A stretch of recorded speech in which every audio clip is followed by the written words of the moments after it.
بسم اللہ الرحمن الرحیم یا ایہا الذین آمنوا اتقوا اللہ وکونوا مع الصادقین صدق اللہ العظیم۔ الصلاۃ والسلام علیک یا سیدی یا رسول اللہ وعلی آلک واصحابک یا حبیب اللہ۔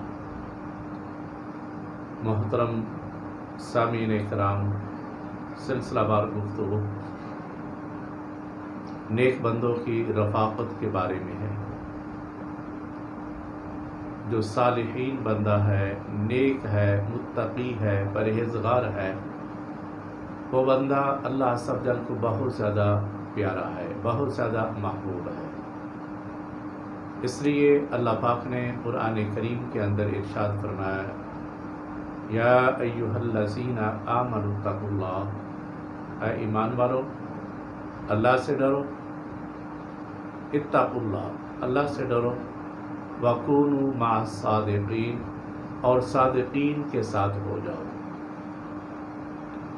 اور یہ مرحلہ نیک بننا آہستہ آہستہ چلتے چلتے اپنی زندگی گزارتے گزارتے بندہ اللہ عز و جل کی بارگاہ میں جب کثرت کے ساتھ اللہ کا ذکر کرتا ہے، اللہ عز و جل کی عبادت و ریاست کرتا ہے، دنیا کو دھوکہ نہیں دیتا، فریب نہیں دیتا، ہمیشہ سچائی کے راستے کے اوپر چلتا ہے، تو پھر رب ذوالجلال بندے کو یہ صادقین کا مرحلہ عطا فرماتا ہے۔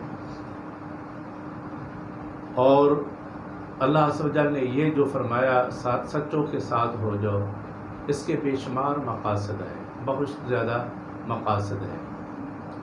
پہلا مقصد کیا ہے کہ جس انداز میں وہ نیک آدمی ہے، تمہارا تعلق اس نیک آدمی کے ساتھ ہوگا تو جیسا وہ نیک ہے ویسا ہی تمہیں وہ بندہ اپنے رنگ کے اندر رنگ کے تو تمہیں بھی ویسا ہی بنا دے گا۔ جیسا کہ لوہا جب آگ کے اندر پڑتا ہے، لوہے کی شکل تو بظاہر کالی ہے اور آگ کی رنگت سرخ ہے، اور جب آگ کے اندر لوہا پڑتا ہے جو کہ کالے رنگ کا ہوتا ہے، پھر نتیجہ کیا ہوتا ہے؟ تھوڑی دیر آگ کے اندر اس کا وقت گزرتا ہے تو جس انداز میں آگ کا رنگ سرخ ہوتا ہے، اسی انداز میں اس کالے رنگ کے لوہے کا رنگ بھی سرخ ہو جاتا ہے۔ تو یہ اثر کس کا ہوا؟ جیسا بندہ ہوتا ہے ویسے اس کی صحبت کے اندر جب بندہ بیٹھتا ہے، برا آدمی ہے، اس کی صحبت کے اندر جب ہم بیٹھیں گے تو وہ ہمیں برائی کے راستے کے اوپر لگائے گا، وہ ہمیں اپنی گفتگو کے اندر لے کر جائے گا۔ ایک نیک بندہ ہے، پرہیزگار ہے، متقی ہے، جب ہم ان کے پاس بیٹھیں گے، ان کی گفتگو کو سنیں گے، ان کے ساتھ ہمارا تعلق گزرے گا، تو پھر کیا ہوگا؟ نیک آدمی ہمیشہ ہمیں نیک مشورے دے گا، نیک راستے کے اوپر ہمیں چلنے کے بارے میں بتائے گا۔ تو اللہ پاک نے اس لیے ارشاد فرمایا، اے ایمان والو، سب سے پہلے ایمان والو اللہ سے بھی ڈرو، اللہ سے ڈرو، اور اللہ کے سے ڈرنے کے بعد کیا؟ نیک لوگوں کی سنگت اختیار کرو، نیک لوگوں کی صحبت کے اندر آ جاؤ، نیک لوگوں کے پاس آ جاؤ۔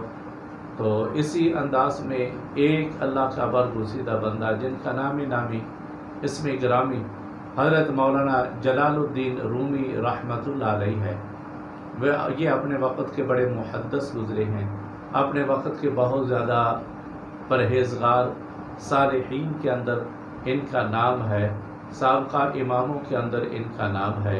امام جلال الدین رومی رحمۃ اللہ علیہ ان کا ایک نام ہے۔ یہ اپنی کتاب کے اندر مسلم شریف کے اندر ایک حقائق کو بیان کر کے نیک بندے کا جو فلسفہ ہے، فارسی زبان کے اشعار ہیں، اور نیک بندے کا جو فلسفہ ہے اس کو اپنے اشعار کے اندر بیان کرتے جاتے ہیں۔ اور فرماتے کیا ہیں؟